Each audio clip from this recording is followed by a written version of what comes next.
Il y a des gens, il y a un type de personnes qui sont détenteurs ou encore que j'appelle des porteurs Les de porteurs de destinée, destinée, oui. voilà, qui eux portent le salut de plusieurs, la percée de plusieurs, l'élévation de plusieurs, la stabilité de plusieurs, et eux, comme des holocaustes, doivent accepter de payer le prix de la mort. L'ancienne alliance, c'était les sacrificateurs qui allaient offrir l'Holocauste. C'est ça. Mais dans la nouvelle alliance, c'est le sacrificateur Qui qui doit devient se le faire, sacrifice. qui devient le sacrifice, exactement. Et le sacrifice doit être consumé entièrement. Dieu n'est pas un homme pour mentir. Amen. Lorsque Dieu vous appelle, il est responsable pour amener cet appel à son accomplissement. Shalom peuple de Dieu, ici la sœur bénie, grande est ma joie de vous retrouver à nouveau pour ce récap mag spécial Alpha 30. Nous poursuivons toujours notre séminaire et pour ce faire, nous recevons sur ce plateau l'un des intervenants de ce grand programme. Mais avant de présenter notre invité, nous sommes allés vers le peuple de Dieu afin de recueillir quelques impressions sur les 2 dernières semaines qui viennent de s'écouler. Shalom, je suis la sœur Hortensia. Alors, sœur Hortensia, avez-vous déjà participé à Alpha 30? Bon, c'est la première fois que je participe à Alpha 30 et je suis honorée de le faire. Amen. Sœur Hortensia, avez-vous des difficultés avec le jeûne? Bon, un peu, au niveau surtout de la nourriture, parce que je n'aime pas trop les légumes et je me bats à manger les légumes, surtout les fruits. Je me rassasie pas assez, j'ai faim, mais je me bats parce que c'est pour la gloire de Dieu. J'espère vraiment que ce sacrifice va porter des beaux fruits. Amen. Êtes-vous prête à continuer jusqu'à la fin? Ah oui, je suis prête parce qu'on a dit que mieux vaut la fin d'une chose que son commencement. Donc je préfère continuer jusqu'à la fin. Peut-être que ma gloire va arriver le 29 ou le 30 du jeûne. Merci beaucoup. Shalom, je suis la sœur Davina. Sœur Davina, as-tu déjà participé à Alpha 30? Oui, l'année dernière, j'ai participé à Alpha 30. Et cette année, rencontres-tu des difficultés avec le jeûne? Bien sûr, tout à fait, c'est pas facile. Déjà, c'est très difficile pour moi parce que je mange pas des fruits. Mais bon, avec le jeûne, j'essaie de m'adapter et le Seigneur me fortifie. Mais sinon, c'est pas facile de m'adapter à ce rythme-là. Mais Dieu fait grâce, j'avance. Es-tu prête à aller jusqu'à la fin de Alpha? En tout cas, si je disais que c'est par moi-même j'y arriverais, je dirais que c'est faux. Mais je demande tous les jours au Saint-Esprit de m'aider. Je demande l'aide à Saint-Esprit, de l'aide au Saint-Esprit qui puisse m'aider. Shalom, je suis la sœur Sandra. Sœur Sandra, as-tu déjà participé à Alpha 30? Oui, j'ai déjà participé, c'est la 2e fois déjà. Et cette année, rencontres-tu des difficultés avec le jeûne? Ah oui, je rencontre des difficultés au niveau de l'alimentation. Les modalités ne sont pas faciles. Les fruits le matin, les légumes le soir. C'est pas évident étant donné qu'on n'aime pas trop ces choses. Mais bon, on fait avec. Es-tu déterminée à aller jusqu'au bout d'Alpha 30? Je suis déterminée. Comme les jeunes le disent, je suis déterre. J'irai jusqu'au 30e jour. S'il faut, même par la grâce du Seigneur, jusqu'au 32e jour. Merci. Merci. Shalom, moi c'est la sœur Maëlle. Amen. Alors, sœur Maëlle, est-ce pour vous la première fois de participer à Alpha 30? Oui, c'est pour moi la première fois de participer à Alpha. Rencontrez-vous des difficultés avec le jeûne? Ben, je dirais au début oui, c'était quand même difficile. Bon, je pense que c'était dans la tête, hein, parce que imaginez déjà passer un temps juste à manger des fruits. Je me disais que j'allais pas pouvoir, j'allais mourir en fait. Mais après, au bout de 2-3 jours, je pense que j'ai commencé à me fortifier. Et par la grâce de Dieu, je suis là. Amen. Sœur Maëlle, êtes-vous déterminée à aller jusqu'à la fin d'Alpha 30? Bien sûr, si j'ai déjà commencé, il faut que je termine. Sinon, à quoi ça aurait servi? Je suis très déterminée, je sais que par la grâce de Dieu, j'y arriverai. Shalom, je suis la sœur Lune. Sœur Lune, est-ce Oui. la première fois de participer à Alpha 30? Non, j'ai déjà participé à Alpha 30 l'année dernière. Et cette année, as-tu des difficultés avec le jeûne? Non, pas vraiment, vu que l'année dernière, je me suis adaptée. Et cette année, je pense que c'est plus facile à respecter. Es-tu prête à terminer Alpha 30 jusqu'à la fin? Je suis déterminée à terminer Alpha 30 jusqu'à la fin. Waouh, très intéressant. Nous pouvons comprendre par là que nous sommes bénis ici à la Compassion Brazzaville chaque jour. Pour revenir à ce que je disais en amont, nous recevons ici sur ce plateau l'un des intervenants de ce séminaire. C'est un visage qui revient très souvent à tel point qu'il n'est plus tellement à présenter, mais puisque les doléances l'imposent, je parle bien là de l'apôtre Michael Hippolyte Fellow. Shalom apôtre. Shalom, la sœur bénie. Merci d'avoir répondu favorablement une fois de plus, hein, parce que c'est pas la première fois que vous puissiez venir sur ce plateau. Le plaisir est pour moi, je suis content d'être là. Amen. Alors, apôtre, nous pouvons vous qualifier ici comme oncle de la maison de par votre C'est ça. proximité avec le pasteur. Hein. Vous l'avez peut-être remarqué, mais l'apôtre nous bénit très souvent ici à la Compassion de Brazzaville et Dieu nous a encore fait grâce d'être bénis à nouveau par lui pendant ce Alpha. Gloire à Dieu. Amen. Apôtre, par cette même occasion, nous tenons à saluer votre épouse, maman Ruth Hippolyte. Recevez nos charmantes salutations de Je t'aime trop. Amen. Alors l'apôtre exprime son amour. Apôtre, merci encore. Donc, vous êtes arrivé ici à Brazzaville le lundi 20 janvier. C'est ça. Mais nous savons que avant ça, vous avez intervenu à un autre programme. Mais lorsque nous avons vu sur l'hôtel, nous n'avons même pas senti une once de fatigue. Quel est votre secret? Ce n'est ni par la force, c'est par l'esprit. Amen. Je crois que Dieu a une dose d'onction, une dose de grâce pour chaque jour. Je suis juste disponible entre les mains de Dieu et en lui disant, fais ce que tu veux. Physiquement, c'est vrai que même le lundi, j'arrivais pratiquement à 1 heure avant le culte. J'étais très fatigué, mais je suis constamment comme un enfant qui s'attend à tout, qui s'attend à ce que Dieu fasse tout ce qu'il veut. Je dépends beaucoup du Seigneur. Amen. Le pasteur Shekina, il dit souvent qu'il y a une onction de force qui est liée au service. C'est ça. Donc, parlant de vos différents passages, vous êtes arrivé avec un sous-thème qui ne nous a pas laissé indifférents, Holocauste. Très bien. Lorsque nous avons vu ce sous-thème, on s'est demandé, mais où est-ce que l'apôtre allait tirer ce sous-thème? C'était tellement anodin et à ce moment-là, on se demande, qu'est-ce qui vous a inspiré ce sous-thème particulièrement? Déjà, en partant sur le grand thème « Vivre et mourir dans sa présence », on faisait justement allusion à la vie et à la mort. Amen. Et parler de l'Holocauste. L'Holocauste est un symbole très significatif à ce thème parce que l'histoire de l'Holocauste, c'est l'histoire de la vie et l'histoire de la mort. C'est-à-dire l'Holocauste, c'était un sacrifice qui devait s'offrir, c'est-à-dire accepter de mourir pour que plusieurs puissent vivre.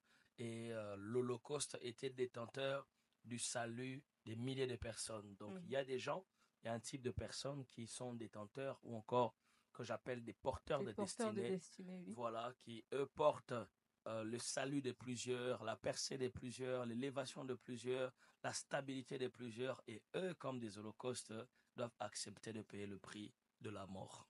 Amen. Alors, apôtre, vous m'avez devancé avec mes prochaines questions parce que j'allais vous demander de définir l'Holocauste. Ensuite, j'allais vous parler des deux types de personnes dont vous avez parlé. Donc, vous m'avez devancé complètement. Gloire à Dieu. Mais toujours dans les porteurs de destinée. Vous avez dit que les porteurs de destinée, c'était ces gens-là qui portaient l'avenir, la destinée de plusieurs personnes.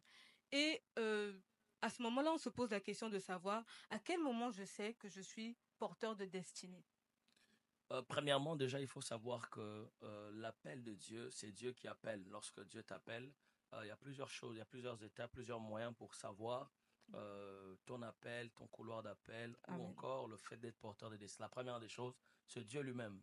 Dieu, la Bible parle à plusieurs reprises où Dieu apparaît à des hommes pour leur dire, je ferai de toi une bénédiction pour des nations. Plusieurs nations naîtront de toi. Tu seras une source de bénédiction. La première des choses, c'est Dieu.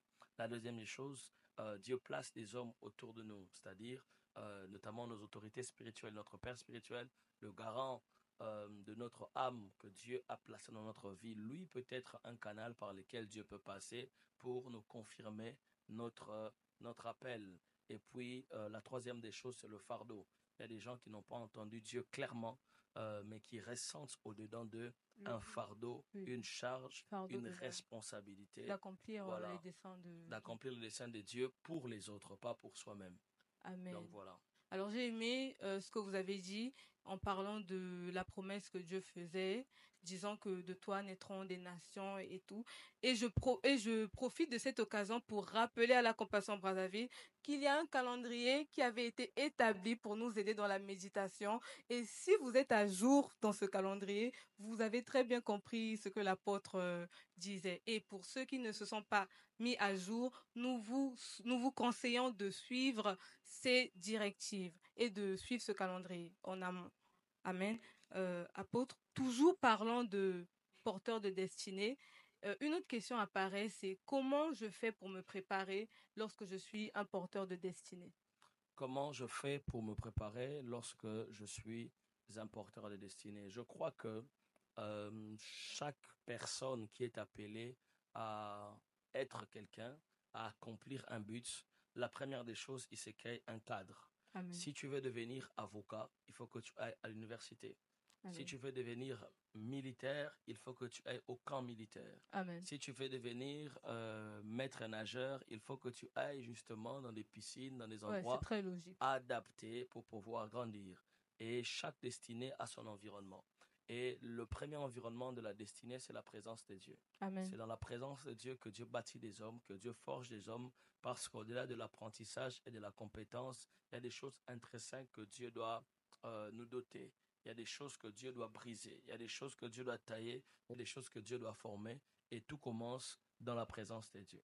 Et après cela, lorsque Dieu nous forme, lorsque Dieu fait de nous son modèle, il y a plusieurs autres environnements à laquelle Dieu nous expose, comme l'Église, qui est aussi un environnement qui peut nous aider à nous préparer à devenir un grand homme, parce que l'Église, c'est pas un endroit des gens qui ont échoué dans la vie. Amen. C'est pas un endroit des gens qui sont en retard ou des gens qui sont désespérés.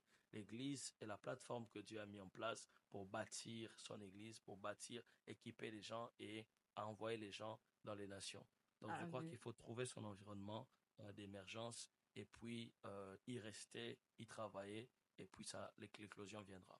Amen. Et je pense que cet Alpha 30, avec ce thème, vivre et mourir dans sa présence, peut aussi être un bon environnement pour Bien les porteurs de évidemment. destinée. Exactement. Ok. Donc, vous avez encore parlé de l'Holocauste. Vous avez dit que dans l'Ancienne Alliance, c'était les sacrificateurs qui allaient offrir l'Holocauste. C'est ça. Mais dans la Nouvelle Alliance, c'est le sacrificateur Qui devient le sacrifice, exactement. Et le sacrifice doit être consumé entièrement. Maintenant, nous savons que nous avons toujours notre nature humaine. Bien que nous venons à Christ, nous avons toujours nos tares, nous avons toujours nos défauts. Comment pouvons-nous faire pour être entièrement consumé et devenir un holocauste agréable à Dieu? C'est pas très difficile. L'une des choses, le texte de Juge 15 qu'on a lu hier, en est l'exemple. La chose qui peut nous aider, malgré nos défauts, malgré tout ce qu'on a, à y arriver, à réussir, c'est de s'abandonner entre les mains de Dieu. Amen. Parce que si on dépend de notre force, de nos capacités, vous l'avez si bien dit, on est limité. Oui. Mais quand un homme s'abandonne entre les mains de Dieu, Dieu fait de lui quelqu'un qui sera appelé à réussir. Jésus, 100% Dieu, 100% homme, il a vécu sans péché, il a accompli de grandes choses, pas parce qu'il était un extraterrestre, non. C'était juste un homme qui dépendait de Dieu. Il allait prier chaque matin, il cherchait la face de Dieu, il poursuivait la volonté de Dieu. Et ça, c'est sans se rendre compte que je suis en train de me battre, de lutter avec le péché. Non, abandonne-toi seulement entre les mains de Dieu et observe comment est-ce que tu feras 1 mois sans péché, 2 mois sans péché, 3 mois sans péché et toute la vie sans péché en marchant dans la crainte de Dieu et en opérant avec le Saint-Esprit. Amen. Et toujours dans la partie de lutter avec Dieu, vous nous avez vous nous avez dit lors de votre passage que le plus grand combat de l'apôtre Paul, c'était de lutter avec lui-même. Il luttait avec lui-même. Pouvez-vous nous raconter, nous expliciter, excusez-moi, cette partie de votre vie?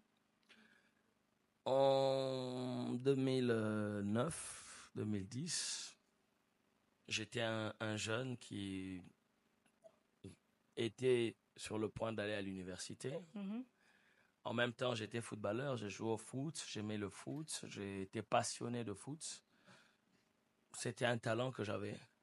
Moi, je voulais faire le foot. Vous ne jouez plus au foot? Non, actuellement, je ne peux plus jouer. J'ai déjà un gros ventre, j'ai beaucoup de responsabilités et c'est plus d'actualité. Mais à l'époque, c'était vraiment ma passion, c'est ce que je voulais faire. Et le Seigneur avait un chemin qu'il avait tracé pour moi, c'est-à-dire l'évangile. Et j'ai beaucoup lutté avec ça. Oui. Michael voulait devenir footballeur, mais l'apôtre Michael aussi voulait qu'il entre dans son appel. Donc ça fait que chaque homme qui est appelé par Dieu rencontre toujours cette phase où toi tu veux faire ce que tu veux et Dieu veut que tu fasses ce que tu dois faire. Et ce sont des temps qui sont parfois difficiles. Pour certains, ça prend quelques mois, pour d'autres, ça prend des années, pour d'autres, ça prend même des décennies. Oui. Et moi, ça a été le cas, et par la grâce de Dieu, j'ai fini par accepter l'appel. Aujourd'hui, ma vie a changé totalement. Amen. Et cette lutte-là que vous avez eue, cette lutte a-t-elle ralenti votre destinée ou... Ralentir ma destinée, je ne sais pas, mais si je dois dire quelque chose par rapport à ça, c'est que j'aurais aimé accepter tout de suite. C'est-à-dire que ça n'a peut-être pas ralenti ma destinée, mais ça m'a mis un peu en retard. Oui, je vois. Merci. Alors, pour terminer, apôtre, qu'est-ce que vous pouvez dire à ces gens-là qui, comme vous, passent par cette période de lutte avec eux-mêmes? Avez-vous un conseil à leur donner, une marche à suivre? La première des choses, Dieu n'est pas un homme pour mentir. Amen. Lorsque Dieu vous appelle, il est responsable pour amener cet appel à son accomplissement. Amen. La deuxième des choses, lutter avec Dieu par rapport à son appel, c'est perdre le temps et peut-être perdre aussi des choses. La Bible déclare que Dieu dit à Jonas d'aller prêcher l'évangile. Jonas a fui. Au lieu d'aller à Ninive, il veut aller à Tars. Mais lorsqu'il prend la route de Tars, il a perdu ses biens et il a perdu les biens de ceux qui étaient dans sa barque. Amen. Pour au final aller à Ninive. Donc, il fallait accepter d'aller à Ninive Et il aurait peut-être rien éviter, perdu. voilà, éviter de perdre des choses. C'est encore temps de dire oui à Dieu, de dire oui à Jésus à 100% et de foncer tout droit dans le boulevard de l'appel. Amen. Et pour vous tous qui êtes dans cette situation, évitons de perdre du temps.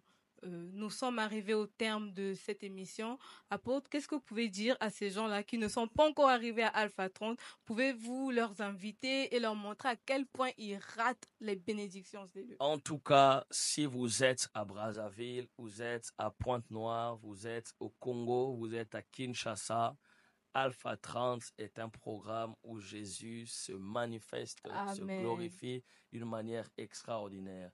Prenez le temps de vous déplacer. Peut-être que vous suivez en ligne, mais si vous avez la possibilité de prendre votre billet, votre canot, votre bus pour venir ici à la Compassion Brazzaville, hâtez-vous car en ces lieux, Dieu fait des grandes choses, Dieu fait des merveilles, des vies sont bénies, transformées. En tout cas, on passe des moments extraordinaires. Je n'ai même pas vu les temps passer, les nombres de jours passés, mais je crois que Dieu va continuer de gloire en gloire jusqu'à la fin de ce programme.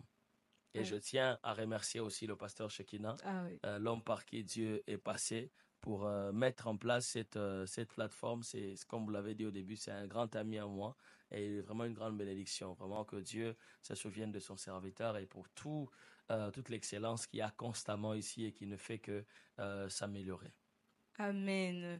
Alors, comme l'a dit l'apôtre, nous vivons des moments exceptionnels. Alors, vous qui ne nous avez pas encore rejoints, n'hésitez pas à venir. Nous avons commencé cette 3e semaine haute en puissance et nous allons au dernier virage. Et vous qui nous suivez, n'hésitez pas à vous abonner et à inviter si vous avez des proches sur place. Nous sommes au 1546 rue Motaba, référence Plateau Lutassi, derrière 5 à 5. Merci de nous avoir suivis, merci d'avoir été là et que Dieu vous bénisse.